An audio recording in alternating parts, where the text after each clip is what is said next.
बिस्मिल्लाहिर्रहमानिर्रहीम। अस्सलाम वालेकुम। मैं हूं सरदार आकिब जावेद और आप मेरा यूट्यूब चैनल देख रहे हैं। कल से सोशल मीडिया के ऊपर बड़ा विवाद जी लगा हुआ है कि इमरान खान चोर है, इमरान खान डाकू है, इमरान खान ने मनी लॉन्ड्रिंग की है। तो मैं आपको बताता चलूँ कि इमरान खान ने कोई मनी लॉन्ड्रिंग नहीं की।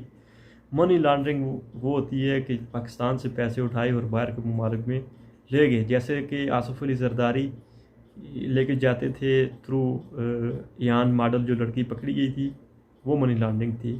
उसके बाद मियाँ साहब ने जो पैसा लगाया हुआ है, अपने फ्लैट्स लिए हुए हैं, अपनी फैक्ट्रीज जो खड़ी की हैं खलीजी ममालिक ने, ये मनी लॉन्ड्रिंग के ज़ुमरे में आती है। दूसरी बात कि इमरान खान ने बयान अल्फ़ी जमा करवाई है कि इमरान खान ने अपने जो एहसास हैं वो छुपाए हैं।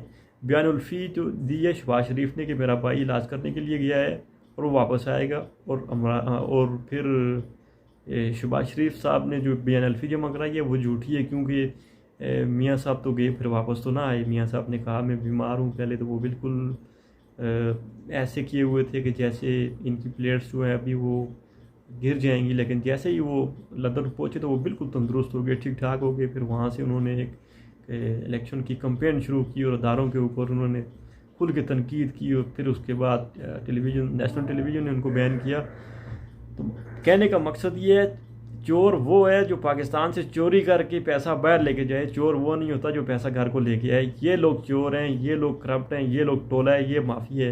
पहले भी आपने 13 पार्टियों का पीडीएम का इत्तेहाद बनाया था, कुछ भी नहीं कर सके हो। आप भी इलेक्शन कमीशन को साथ आपने मिला लिया, कुछ भी नहीं कर सकते हो। इंशाल्लाह इमरान खान को अल्लाह ताला ने इज़्ज़त दी है और इमरान खान कामयाब होगा, सरफरू होगा। फिर मुँह की खानी पड़ेगी, जैसी पंजाब के ज़िमनी इंतखाबात में आपने मुँह की खाई है, बिल्कुल वैसे।